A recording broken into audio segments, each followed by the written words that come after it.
Hayag saon maayong adlaw o maayong gabi. Another day and great opportunity to share the word of the Lord sa imuha karon, and gusto na ko i-encourage ka pinaagi sa pulong sa Ginoo nga makahatag sa ato kana encouragement in our daily life. Ana gani ang pulong sa Ginoo nga makita sa Proverbs chapter 6 verse 33.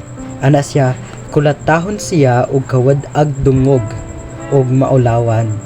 Grabe kamay kayo nga verse, no, pero nasa kanang impact sa ato ang life, no. If the people nakabuhat siya og kanang dili maayo, in these passages nagaisgot siya about sa kanang pasidaan, batok sa pagpanapaw, in English kanang makabuhat ka og kanang adultery bitaw, mo ni ang nagahisgot sa kini nga verses. But sa English nga translation, ang verse 6 nagahisgot about sa lessons in daily life nga pwede nato matun-an. Ibig sabihin di ay sa verse 33 ginahisgot about sa kanang kahiaguman no sa tawo nga nakabuhat og sala, which is kung ang tawo nakabuhat og sala, baluson pud siya sa dili maayo. Sama dire, which is kulatahon siya og kawad-ag dungog og maulawan. Mao day niyang kahiaguman sa tawo nga nakabuhat og sala, which is kulatahon siya og kawad-ag dungog og maulawan. Actually kini nga verses kung atong reflect sa atong kanang mga observation, no, sa uban nga mga tawo, daghan jud kaayo. It because a lot of people right now nga nasalay ka ng cheating nga ginabuhat sa ilang partner, and since nakabuhat sila og kanang dili maayo sa ilang partner, no, sa pagbalos ato sa ilaha, maulawan jud sila, and ang ilahang dungog or ang ilahang title, no, is dili na jud kanang mawala, kumbaga permanente nga kaulaw.